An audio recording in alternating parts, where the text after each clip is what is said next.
Good morning, viewers and listeners of Concerned Citizens Media. Welcome back, and nice to have you here. And as usual, I appreciate your comments and sharing the video with your friends and family, uh, and like my videos. So I really appreciate for you doing that. Thank you so much, and I'm happy to see you again. So happy 4th of July. It's already past now. We are on July 5. So thank you for coming back. Let's get started. I have a lot to cover today.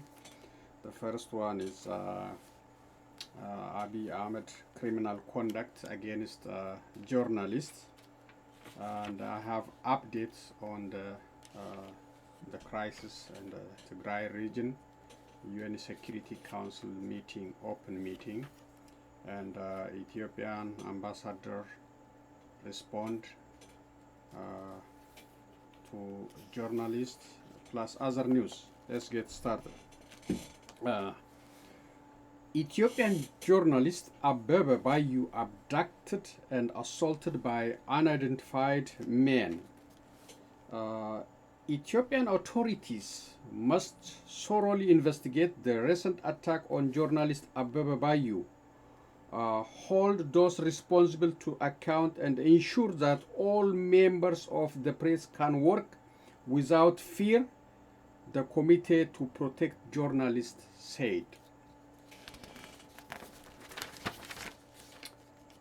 On June 21st, a group of 4 unidentified men surrounded Abebe, a reporter and analyst at the YouTube-based news outlet Ethiopia outside a restaurant in Addis Ababa, the capital, and forced him into a car, according to news report. And the journalist who spoke to CPJ in a phone interview. The men handcuffed Abebe, threatened him with a pistol, covered his eyes, and punched him all over his body while they drove to the city's outskirts, he said. They also warned him not to criticize the government, he told to CPJ.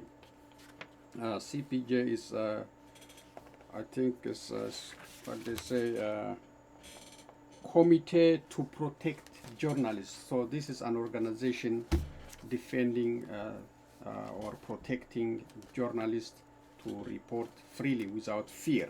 So that's a non-profit organization, CPJ. When the car arrived at the base of a cliff in Tullu Dimtu, outside Addis Ababa in Oromia state, the men stole both of Abebe's cell phones and about 8,000 Ethiopian birr he had with him, forced him to lay face down on the ground, covered with a jacket, and threatened to shoot him if he moved. The men then left the scene, and Abebe took a cab back to Addis Ababa, where he was treated at a local hospital for cuts to his knee, pain in his back, and swelling on his face where he had been hit, he told Committee to Protect Journalists, or CPJ. The police, the people who abducted and assaulted Ethiopian journalist Abebe Bayu cannot be allowed to escape responsibility. Authorities must thoroughly investigate this incident, identify the attackers, and hold them to account, said Angela Quintal, CPJ's Africa Program Coordinator. Impunity for attacks on the press must not be allowed to fester in Ethiopia, and all journalists must feel safe to report freely. Videos on Ethioforum's YouTube page have received more than 86 million views, and the outlet frequently posts reportedly critical of Ethiopian authorities.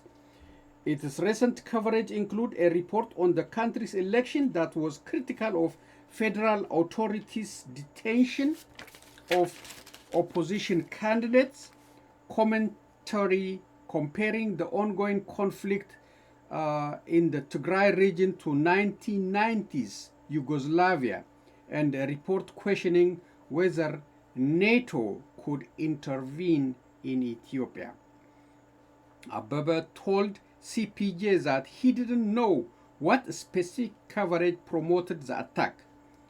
Abebe and one of his colleagues, who asked not to be named for fear of reprisal, told CPJ that Abebe had appeared on camera in Ethioforum's reporting in the past, but had stopped doing so out of concern for his safety. Last year, authorities detained Ethioforum administrator Yayiso Shimelis, as CPJ documented at the time. Ethioforum hasn't aired new content since June 21, and on June 24 posted an announcement on its Facebook page stating that the station was forced to temporarily cease broadcasting, but could not explain why. In a phone interview, Federal Police spokesperson Jaylan Abdi said he has no information about Abebe's assault and said he would look into the incident. Oromia State Police Commissioner Ararsa Merdasa told CPJ in a phone interview that he was not aware of the attack. So this thing is keep coming back, threatening journalists, arresting journalists, and confiscating their equipment. It's common now in Ethiopia under Abiy administration, and denying knowing about this incident. So they are just doing it under the cover. They send their undercover operatives, they attack journalists, they confiscate their money, their cameras, and threaten them not to report, shut down their media. This is happening under Abiy Ahmed. That's why we say this is undemocratic, a dictatorial style leadership, and a failed leadership. And so CPJ should be appreciated for reporting, but the situation is tough. So many journalists already, including OMN and ONN journalists and others, plus Aulo media, all these are arrested and threatened, beaten. This is a sign of dictatorship coming to Ethiopia, because Abiy Ahmed is getting training from Isaias Afwerki to do all this. All right.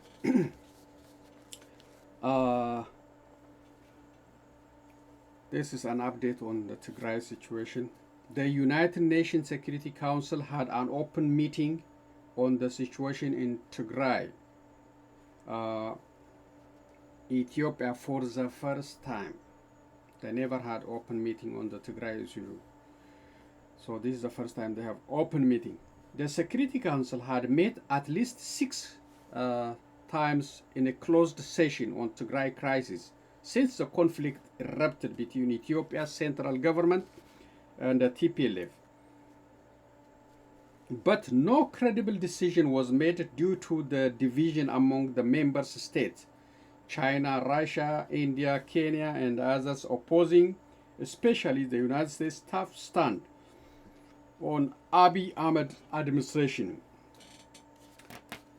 This UN Security Council open meeting at least agreed on urgently needed humanitarian aid, restoring telecommunication service, water, electricity, and other social service, and in protecting human rights in the conflict region. More open meetings are expected to be held in the future on the instability in the Tigray region, Ethiopia. And I have US ambassador and the Ethiopian ambassador discussing this issue on my video later on. So the electricity, water, communications, transportation, all are still shut down. And when you see the Abiy Ahmed claim he was leaving Tigray for humanitarian purpose to allow farmers to farm, blah blah, that is a lie. If you are, that kind of feeling, if you have humanitarian intention, you will not shut down all these services, all these. That's the act of animosity against the Tigrayan people's enemy. You lost the ground, then you shut down all the services, and you will not be successful in such a way.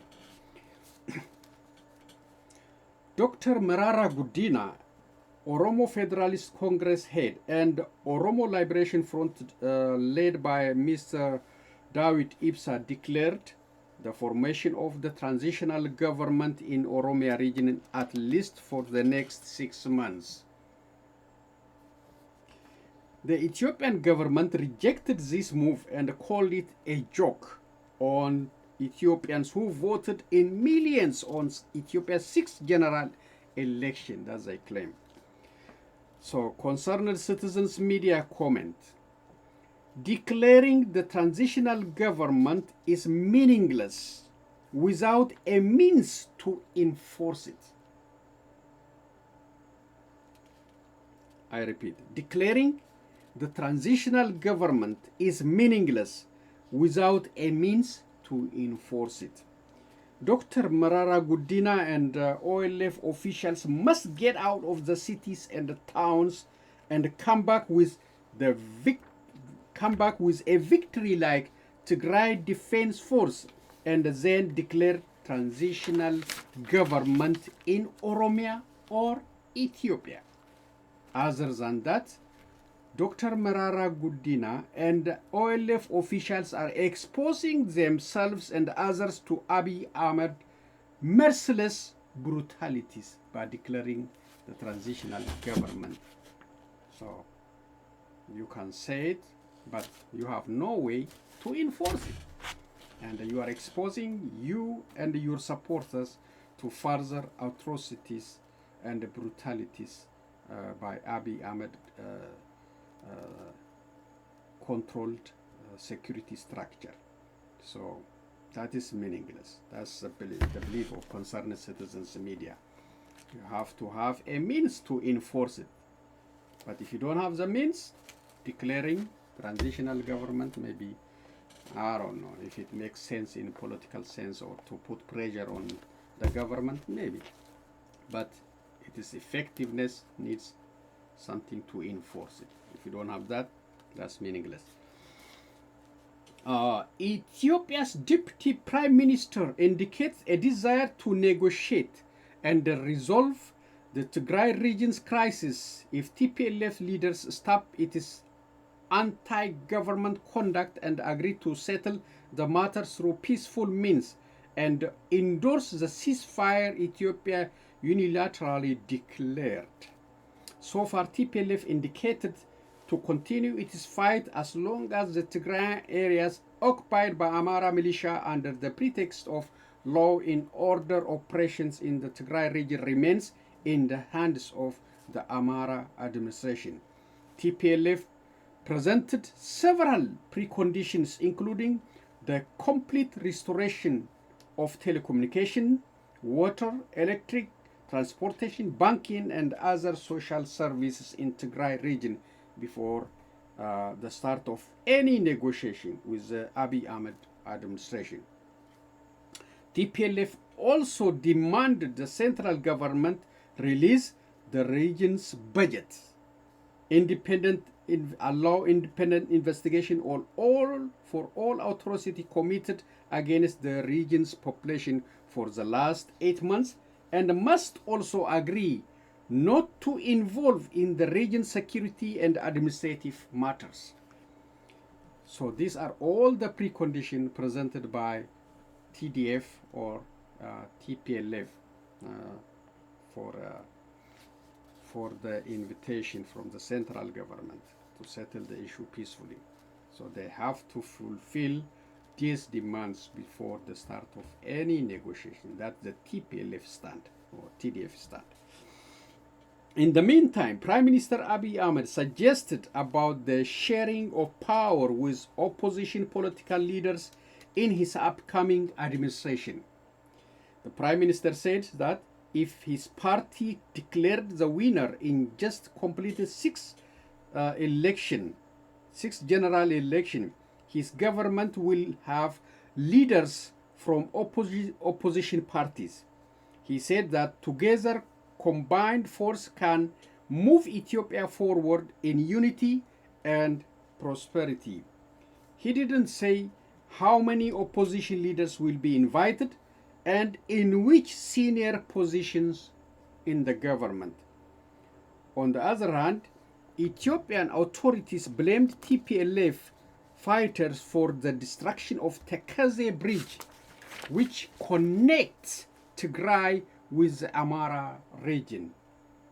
International aid organization and Security Council members called for immediate restoration of the bridge so that urgently needed humanitarian aid reach the Tigrayans who have been impacted by the crisis in the Tigray region.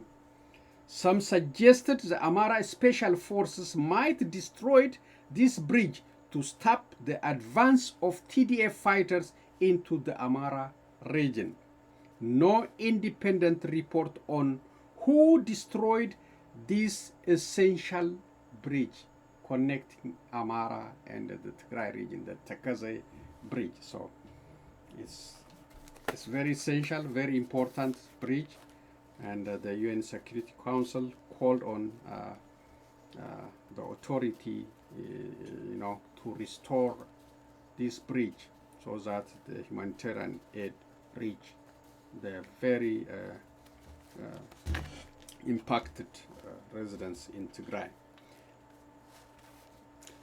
U.S. Attorney General suspends federal execution and order review of Trump-era rules. Attorney General Merrick Garland has ordered a temporary halt to federal execution as Justice Department senior officials review the policies and procedures for the controversial punishment. Serious concerns have been raised about the continued use of the death penalty across the country, including arbitrariness in its application, desperate impact on people of color, troubling number of exoneration in capital and other serious cases. Those weight concerns deserve careful study and evaluation by lawmakers, Garland said in a memo issued on Thursday. There hasn't been a scheduled federal execution since President Joe Biden was sworn into office. There are 46 currently on federal death row, and while there are more than 2,500 men and women on state death row, this directive from Garland does not halt those proceedings. Credit for this news is CNN.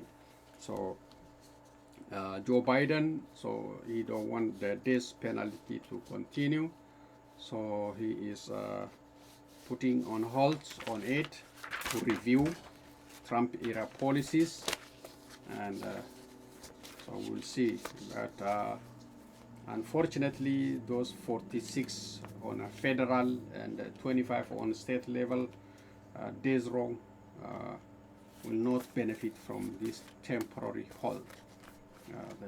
The situation is death penalty for those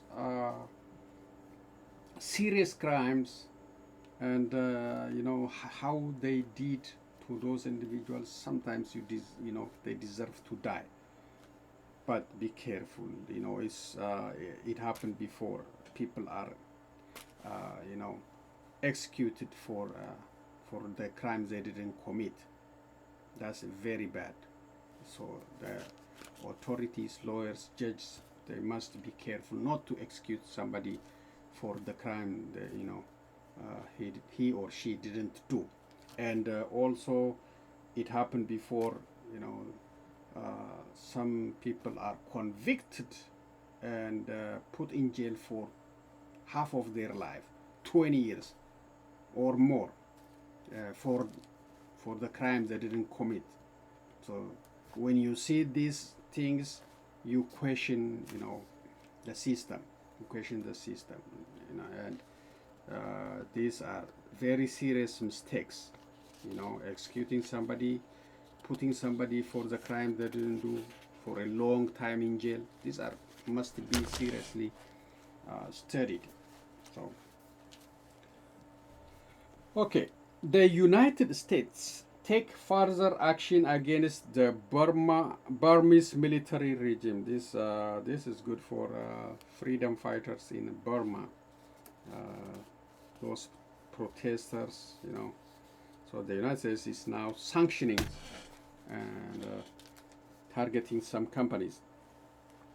In response to brutal campaign of violence perpetrated by the Burmese military regime, and to continue imposing costs in connection with the military coup, the United States Department of the Treasury Office of Asset Control designated today 22 individuals connected to the regime pursuant to Executive Order 14014, blocking property with respect to the situation in Burma.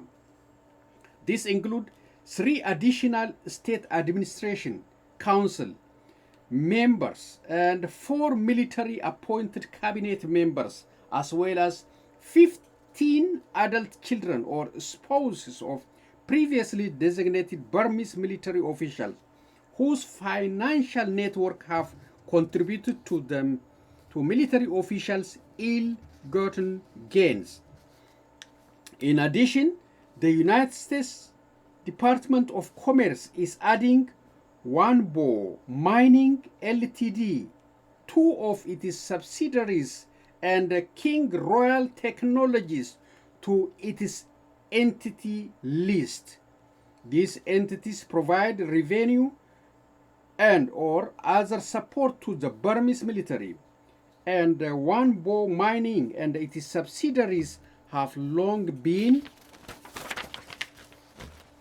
implicated in labor rights violation and human rights abuses, including at the Let Padong copper mine.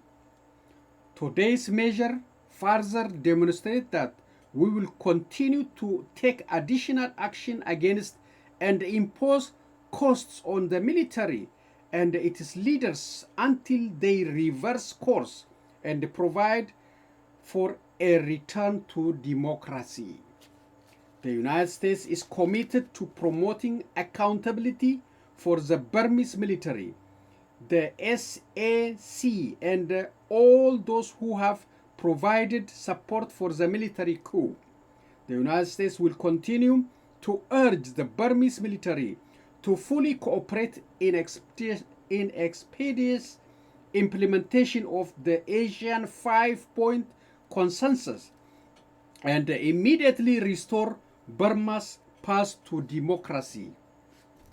The United States will remain a steadfast advocate for the people of Burma's ability to determine the future of their country. So this is a State Department imposing sanctions on the Burmese companies and people associated with the coup. It's good news for those activists still demonstrating, still fighting to restore, democracy in Burma.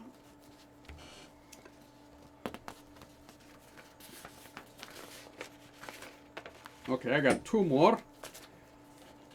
Security Council will encourage agreement over GERD, French diplomat. Sudan, Egypt, and Ethiopia to resume negotiation and to reach, the Security Council will encourage Sudan, Egypt, and Ethiopia to resume negotiation and to reach a negotiated settlement over the filling and operation of the Grand Ethiopian Renaissance Dam, or GERD, said French ambassador to the United Nations, Nicolas de Rivere. De Rivere, who chairs the Security Council in July, held a press conference on Thursday to introduce the headline of issues that the 15 members body will discuss during the French presidency. Asked about what the council would do as Ethiopia planned to fill the GERD this month without an agreement with the downstream countries, the French diplomat said they would call on the three countries to resume talks. We should call for the resumption of talks between the three countries and basically making technical arrangements to make sure that they share the water and cooperate, said de Rivera. I don't think the Council can do more than that. We will certainly encourage the African Union to continue to participate in this effort and maybe ask the United Nations Security Council General as well, he added. The French ambassador said this Security Council does not have the technical expertise to settle the dispute and decide on the share of water that Egypt and Sudan can get. I am not sure that the Security Council has the technical expertise to decide how many kilometers of water should go to Egypt, go to Sudan, and why and how. It's really beyond Security Council mandate and capacity, he said. Sudan calls for a binding agreement on the filling and operating of the giant dam because Khartoum has fears that without such a deal, the exploitation of GERD would harm its small dam on the Blue Nile and affect the water supply of about 20 million people in the Nile basin, including Khartoum state. Sudan and Egypt, as well as the Arab League, requested the intervention of the international body, saying that the lack of agreement over the filling and operating of the GERD constitute a threat to the regional peace and security. De Rivera didn't say when the GERD issue will be discussed by the Security Council. On Friday, the Ethiopian ambassador to the United Nations, Taye Asqaselase, told reporters the GERD issue would be discussed next week, but he was not able to provide a date. In return, Selassie, who was speaking to reporters after a 4-hour meeting on the Tigray region, reiterated his country's opposition to discuss the dispute over the transboundary river. I don't think it is the mandate of the Security Council. So we stick to the African Union process, he said. We are committed to the AU-led process. There are some technical and legal issues that should be politicized and should not be internationalized, he further stressed. Asked by the journalist about when his country would start the filling, the Ethiopian ambassador pledged to talk about that when the Security Council discuss the matter next week. So that issue still not resolved. Ethiopia wants to keep the discussion in African Union, and Sudan, Egypt, and the Arab League want the United Nations to take part. So no deal yet. It's still going on back and forth. Okay, the last part for today's reading. Sudan deeply concerned by the recent development in the Tigray. The Sudanese government said deeply concerned about the recent development in the northern part of Ethiopia in Tigray and called on all parties in the neighboring country to use peaceful means to resolve their difference. The Tigray People Liberation Front, or TPLF, fighters retook control of the Tigray region capital Mekelle on Monday, 28 June, 7 months after they withdrew from the city in November 2020. Following the dramatic turn, the Ethiopian government announced a unilateral humanitarian ceasefire, but the TPLF rejected the truce, saying they want the Ethiopian army and allied troops out of the region. In Khartoum, following a high-level meeting involving the head of the Sovereign Council, the Prime Minister, and the Foreign Minister, the transitional government issued a statement on the ongoing armed conflict near the Sudanese eastern border. The Sudanese government is deeply concerned about the ongoing development in Ethiopia, which may have a negative impact on regional stability, especially on neighboring countries, read a statement released by the Foreign Ministry after the meeting.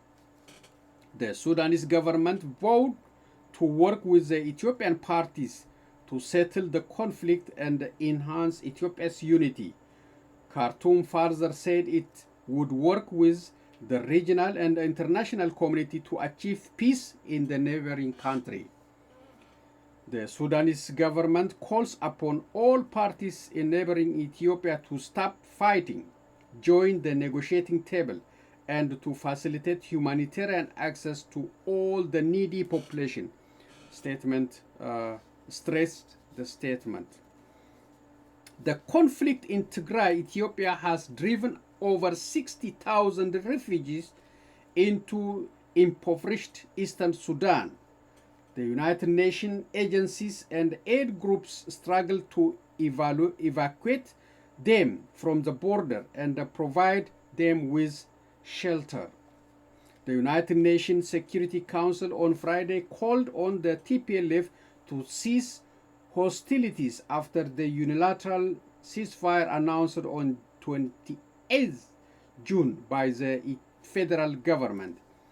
In a briefing to the Council, Rosemary DiCarlo, Under Secretary General for the Political and Peace-Building Affairs, said that issues plaguing the country must be addressed in a comprehensive and sustainable way. She also stressed that an inclusive ceasefire should not only facilitate the provision of humanitarian aid, but also be a starting point for political effort to chart a way out of the crisis.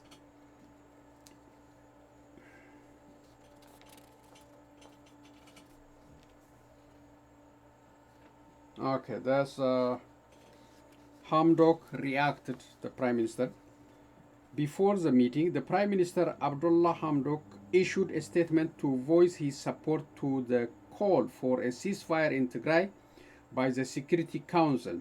I agree with the position that were expressed at the meeting, especially by the African member state of the Council regarding the consolidation of a comprehensive and a permanent ceasefire, ensuring the delivery of humanitarian aid to the Tigray region, and a comprehensive national dialogue which does not exclude anyone in order to maintain the unity, security, and stability of Ethiopia, said the Sudanese premier. So that is the statement, press statement by the Sudanese government. They are supporting the ceasefire. They are also supporting the dialogue among all stakeholders without excluding anyone. I don't know if Abiy will agree with this. He say he will have discussion after he won election. And I don't know what kind of election, and I don't know what kind of discussion he will have, but he said, he indicated he will have a discussion, and he will offer position. We will see. So that is the reading part, and I appreciate you for taking the time again, and let's go to the videos and finish up today's presentation. Thank you again.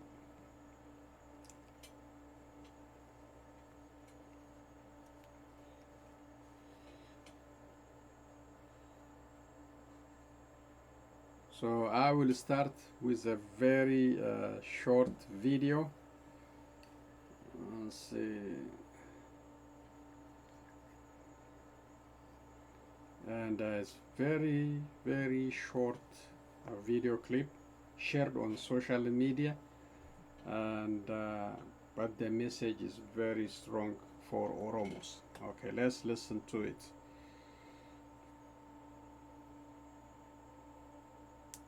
Oromo Damaki Hama Yomuti Egda Barabarango Brumufeta Lisumo Yo Barbade Ubo Dabalami Abi Ango Irabusi. It may not be perfect, but I hope that my message was loud and clear. Okay, I repeat, hold on. Oromo Damaki Hama Yomuti Egda Barabarango Brumufeta Lisumo Yo Barbade Ubo Dabalami Abi Ango Irabusi. It may not be perfect, but I hope that my message was loud and clear. Yeah, we heard your message, and that's a very good advice for the Oromos, who are hesitant, who are still not awake, to wake up, join the armed struggle, OLF, and if you want to get out of this brutalities, killings, tortures, abuse, all this, so you need to get out, join the movement, and get your freedom, just like TDF, Tigray Defense Force. I talked about this before. The problem we have in Oromia is we have people still celebrating Opidios, still welcoming them with flowers, welcoming them with a nice with milk and traditional food, traditional clothing, welcoming them. These people are, I told about this thing on previous video. Opidio is a killer. Opidio, the worst people who know about Oromo, who knows the language. They go around and you know, work with the TPLF at the time. You know, direct them to the you know to the people where they live, because of Opidio, they speak the language, they know the people, culture. They go around and expose our people, and these are the same people now. They call themselves Prosperity Party, and so Oromos, they have to stop this, get serious. And I see a huge celebration in a stadium in Jimma. I know the Prime Minister is from Jimma. I know they will try to show that homecoming celebration, but that's a wrong attitude, very wrong, because people are dying in Wallaga, people are dying in Bale, Harar, Oromos are dying. I don't know how they have that kind of courage. That's very bad. They have to stop. They have to get serious like Tigrayan people if they want freedom. That was a message from this lady. Thank you for somebody for sharing on social media, Facebook. Okay, now let's go to YouTube. And first I start with the comment, the United States comment about the Tigray, then Ethiopia, and a little bit Ethiopian response. Then let's see.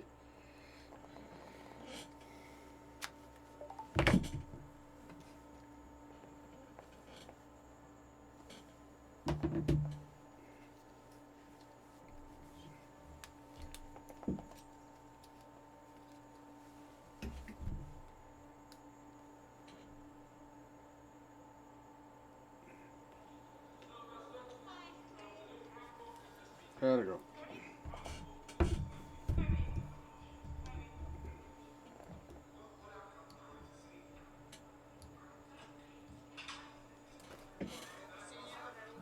Good to see you as well. You knew I was in downtown. It was fantastic. I actually had the opportunity to go and see one of the COVID vans providing COVID shots in a community in Brooklyn, and it was just fantastic. I wanted to have the opportunity to highlight how important it was for people to take the vaccine and how easily available taking the vaccine is, and New York City is doing a great job of taking it to the community, and I wanted to support that. Yes. What do you hope to get out of it, and the U.S. acted in the Security Council doesn't? Well, the U.S. has already acted. We call for this meeting.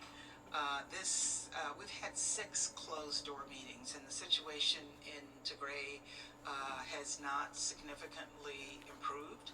And so we think it's time to have an open meeting and give the Security Council the opportunity to address this issue in a public way, so that the people of Tigray know that this is an issue that we're concerned about, but even more importantly, the parties to the conflict know that we are watching them, and we're watching them closely.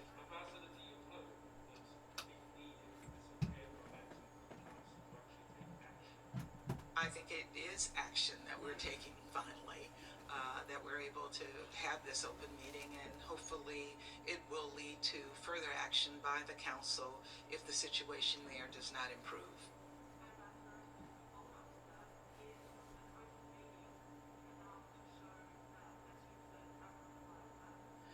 It's the first opportunity for us to show that African lives matter as much as other lives around the world, but an open meeting is not enough.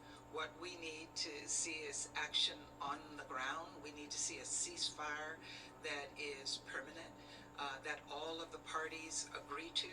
We need to see the Eritrean troops return to their own border. We need to see unfettered access for humanitarian workers. We need to see accountability for the atrocities that have been committed. And at this moment, I just want to express again our sympathy for the many loss of lives, including for MSF staff who were killed recently. I'm not going to preview what we will do in the Security Council, but I certainly think where we are now is a huge, it represents progress.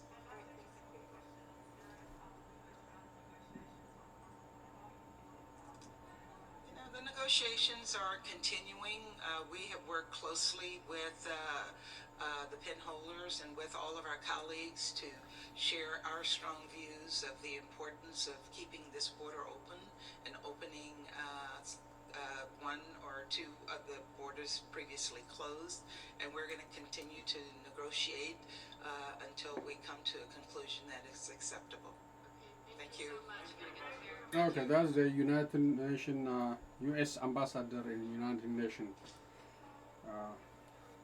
statement. Amy did it. Jason did it. And Joanne did it. They all did it at STLFreshStart.com, the #1 place to get A formidable fortress for 2 decades, where hundreds of millions of dollars have been spent, now looks like a junkyard.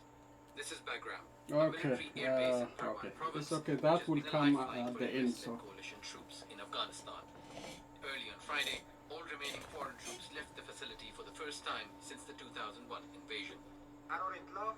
American forces left Bagram Air Base last night without any coordination with relevant administrations.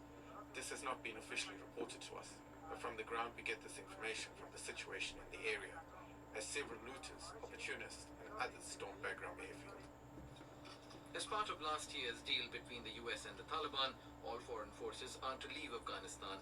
The Taliban has welcomed the withdrawal from Bagram, but says the pullout isn't complete. We hope the conclusion of withdrawal of all foreign forces and American forces from Afghanistan will pave the way for the intra-Afghan negotiation to expedite and find a peaceful solution to the Afghan issue as soon as possible. People in Kabul have shown cautious optimism now that the Taliban's so-called war against foreign occupation will be over. The Biden administration is poised to complete the full withdrawal soon, leaving behind some troops to guard its embassy and the airport. The Afghan people might face a huge tragedy which will have a negative impact on the United States as well, because they were here for 20 years, and during these 20 years they suffered financially and in blood. They lost their lives and spent their money, so they must leave this country with better achievements. Built by the former Soviet Union in the 1950s, the sprawling base has expanded to 30 square kilometers since the US invasion. Once a symbol for the US to avenge the September 11 attacks, Bagram and its adjacent jail became a notorious hub for abuse. Tens of thousands of people were detained, many tortured and extradited to Guantanamo Bay prison from Bagram. Although the US handed over Parwan prison to Afghan government in 2013, Human Rights Watch says its legacy of torture still continues. Bagram, wherever I hear the name of Bagram, I recall the screams of innocent people and the pain of children and elderly men who were there. But it was an effective staging area for the coalition, which once swelled up to more than 100,000 soldiers. To avoid hardware falling to the Taliban, US forces say they've destroyed nearly 15,000 pieces of equipment and flown out more than 700 fully loaded C-17 transport aircraft out of Afghanistan. Equipment which belonged to American forces inside the Bagram airbase was destroyed and scrapped. Even some of the buildings were blown up and destroyed. When we went to the Americans and asked them many times to at least give us the equipment, which was in working condition, they didn't accept it. After the US and its coalition allies spent 20 years at war, funded it with trillions of dollars, and lost thousands of lives, the Taliban remains undefeated and on the offensive. Many are wondering, what was the point? Osama bin Javed, Al Jazeera.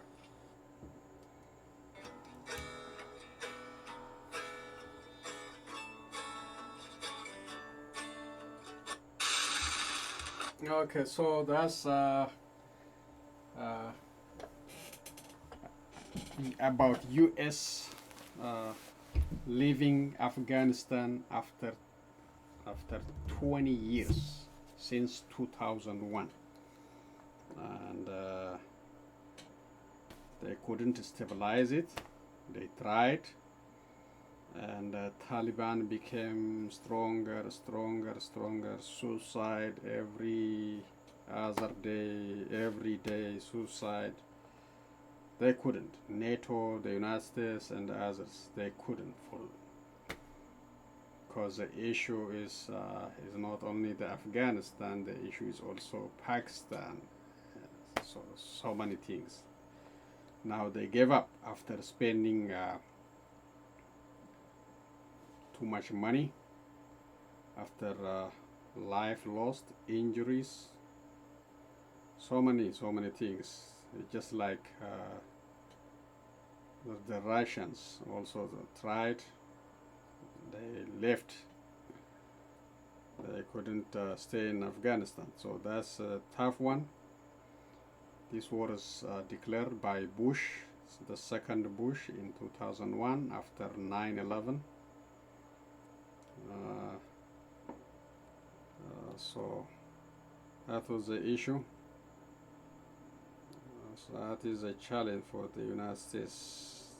They went there, they couldn't. Okay, let's listen to Ethiopian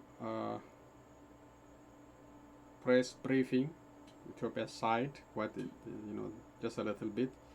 Then I will conclude with a firework. Since we have firework on July 4, our Independent Day from Great Britain. Let's see. Well, hello, good afternoon, and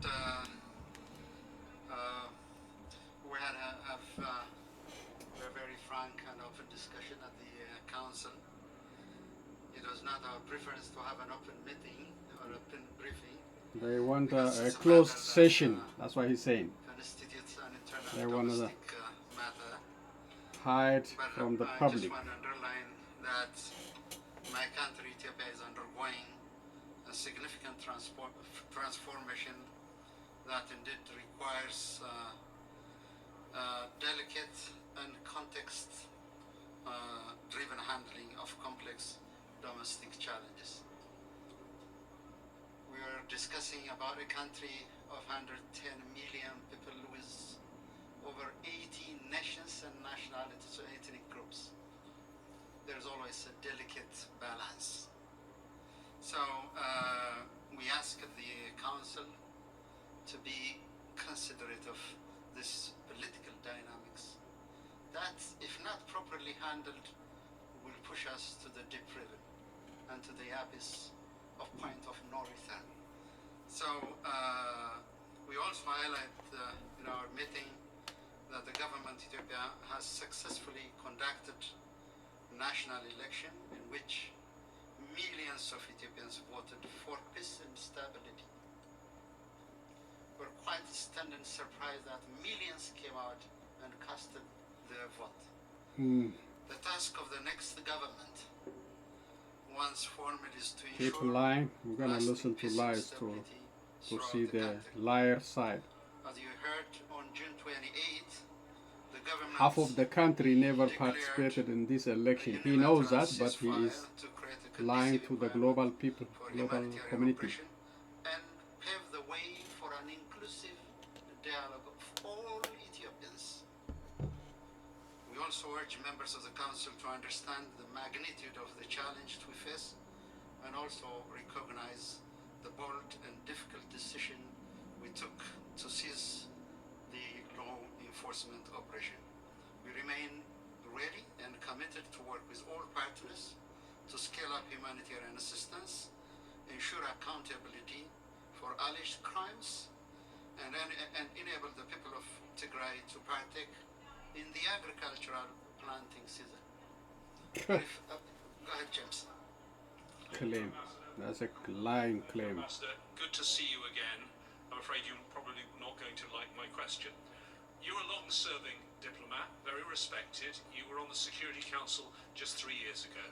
Do you not feel uncomfortable representing a government that, with its Eritrean allies, has been accused of carrying out executions, massacres, rape, and hindering the delivery of humanitarian aid?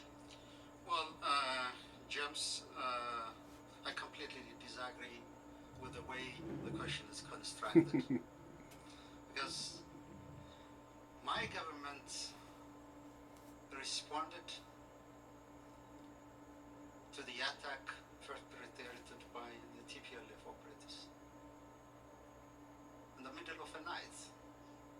over 600 officers were brutally murdered in their camps.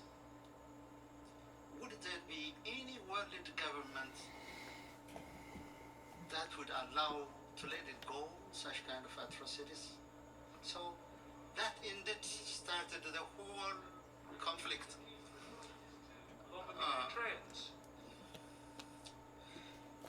As in any conflict, there are excesses.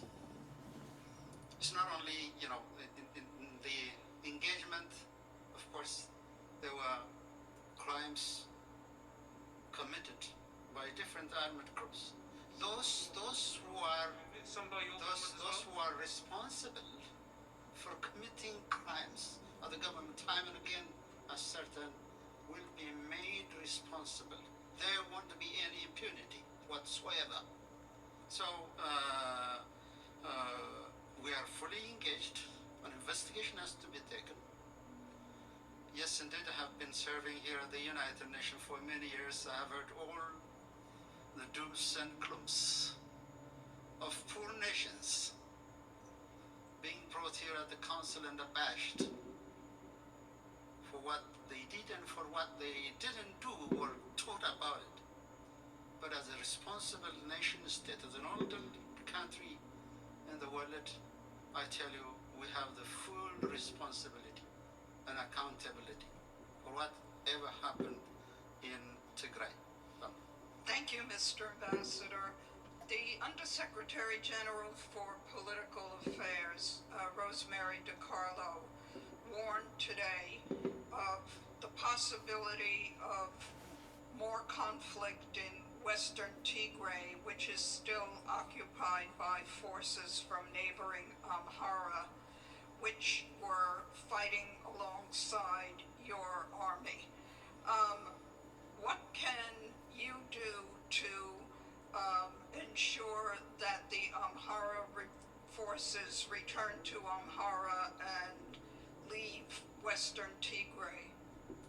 Well, the Amhara people believe that they are in their rightful ancestral land. These were forcibly incorporated in 1992 without any due process or any constitutional arrangement.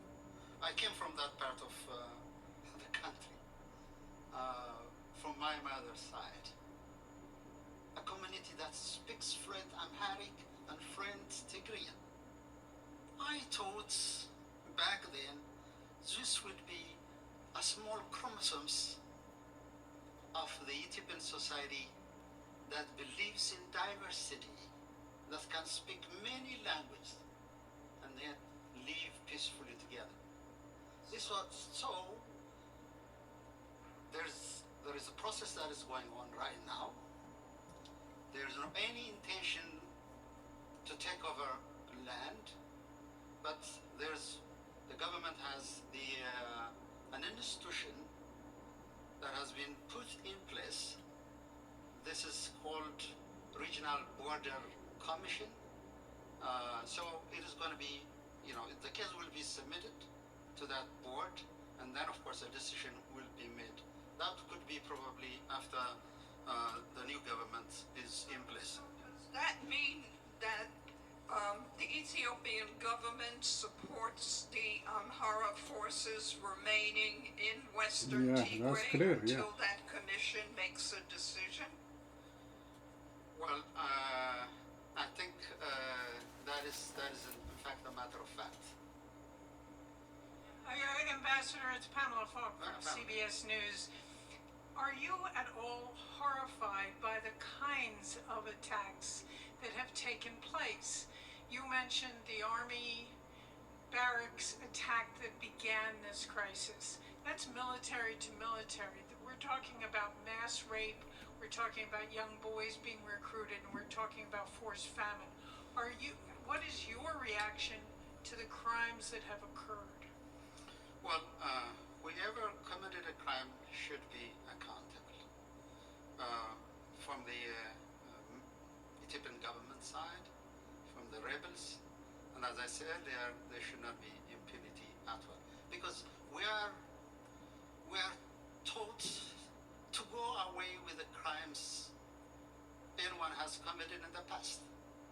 was the order that we have seen over the last 30 years during the when TPLF was in power.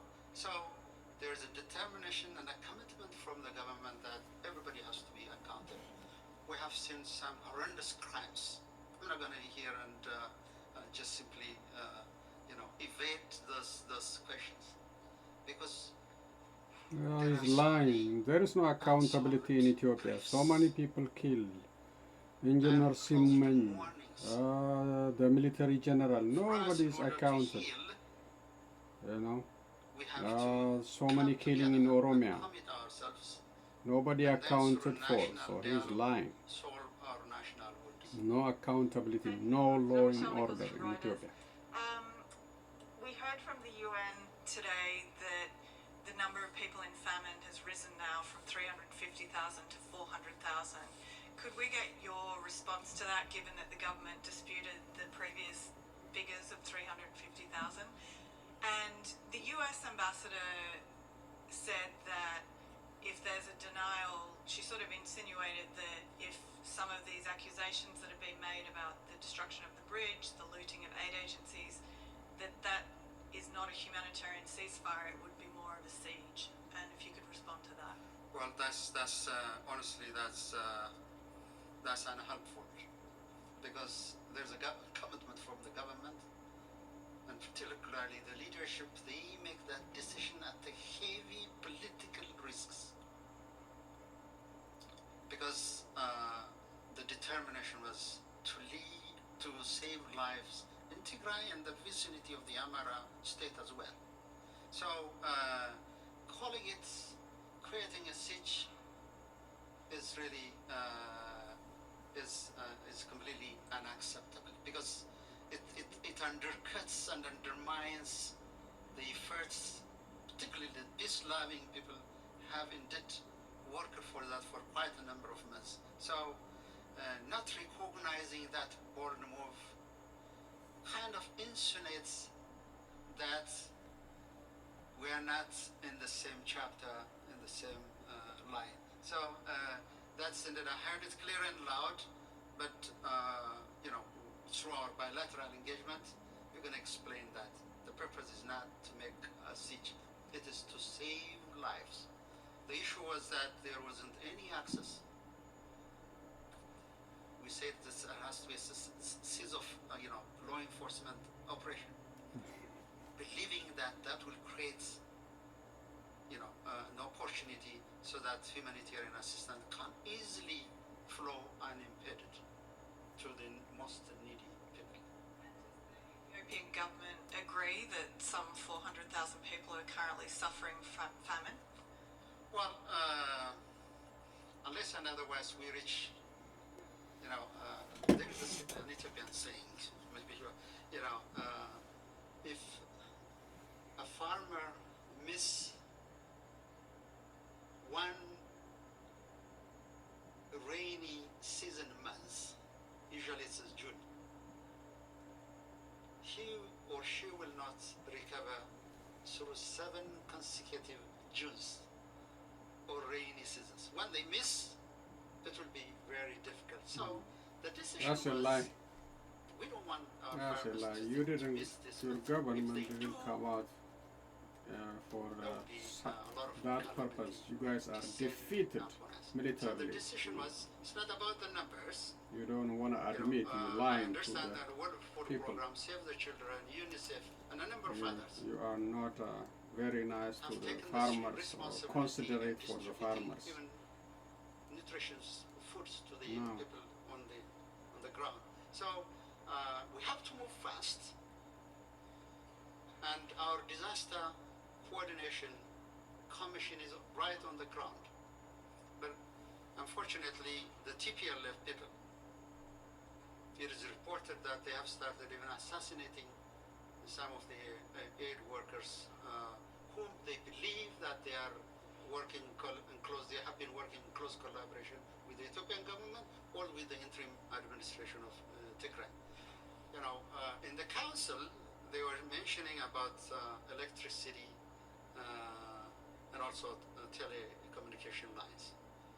We are working hard to restore that, but we have to be very careful because 30 electrical engineers and telecom engineers have been murdered by TPLF in maintaining those power lines. So the situation is very complex. It's not only always bashing and shaming the government, but the TPLF, your as government irresponsible as they are, supposed from to day one, they have continued not in, supposed to shut down in the first place.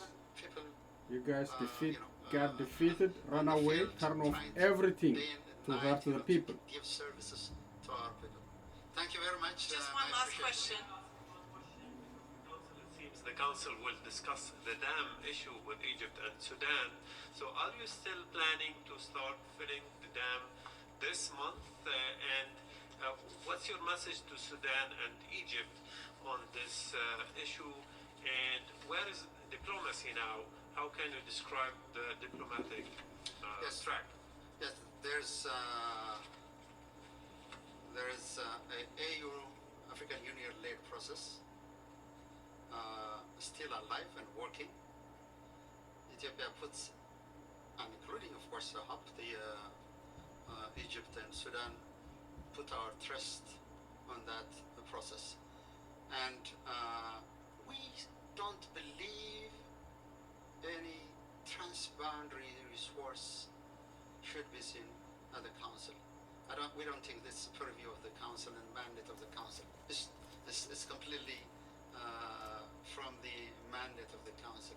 So we stick to the AU-led process. We are committed to that. There are some technical and legal issues. It shouldn't be politicized. It shouldn't be internationalized. I understand there are some countries who want to bring the issue to the Security Council, but this is not the way how to solve transboundary problems. We're going to see this issue today. How many rivers, transboundary rivers, the world has? 250. So you guys are going to be very busy, asking question about, transboundary resources as a source of conflict. That's completely unacceptable. You will start filling it? We're going to talk about that next week when the agenda will be tabled. What I can tell you is that we're closely working with the African Union. There are also observers that have been very much helpful over the years, and we put our trust and confidence in the AU lead process. Thank you very much. One last question on Tigray. Have all the Eritreans left? The latest report I have is that Eritreans have left. They've left. They've gone home. Yeah. Okay. Thank you very much. Thank you.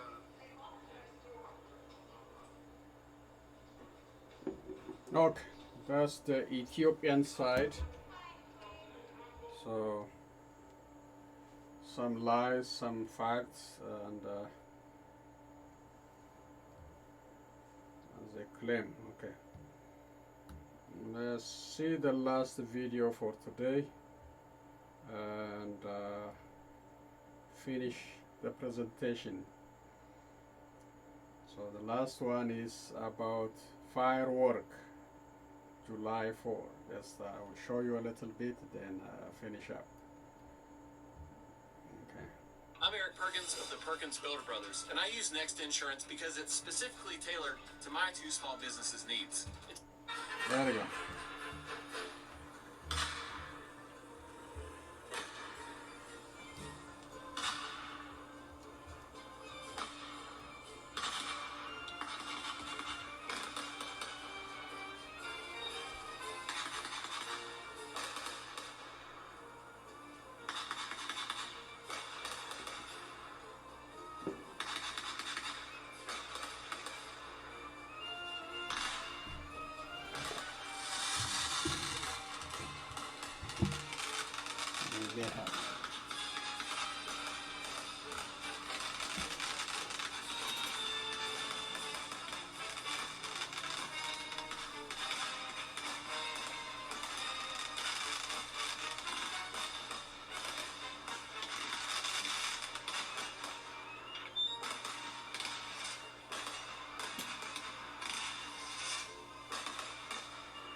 Okay, that's enough. The fireworks celebrating July 4.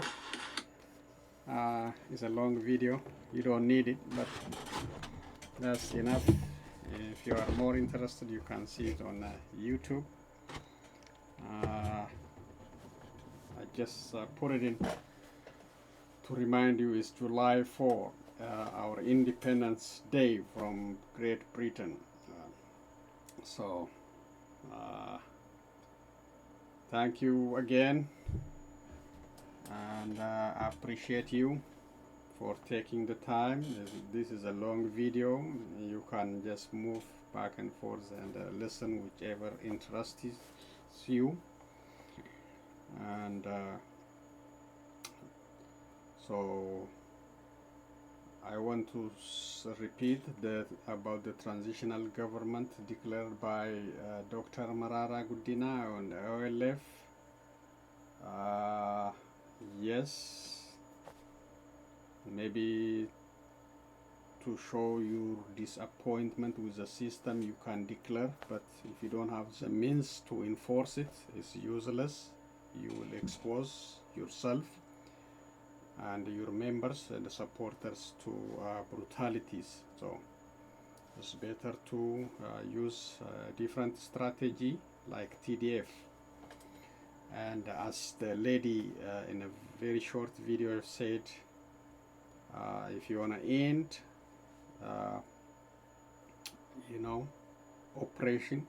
oppressors time, you need to get out and join the armed struggle so you can get freedom like TDF.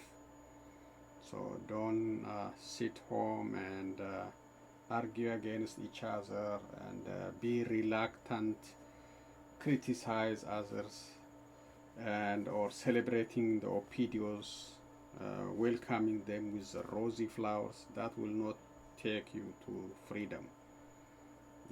Oromos must get together, speak with one voice, get serious, so they can reach to freedom before too late, to end atrocities. Oromos leaders are still in jail. Oromos are in thousands and thousands still in jail.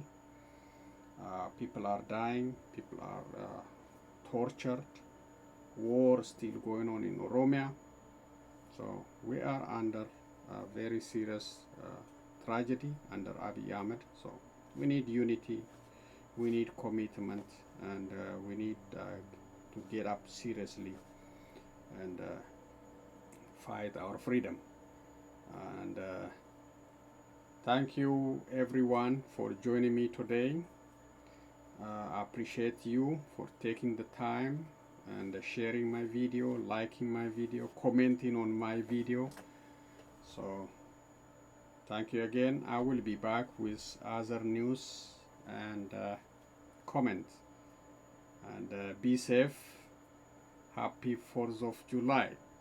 See you next time. So long, everyone.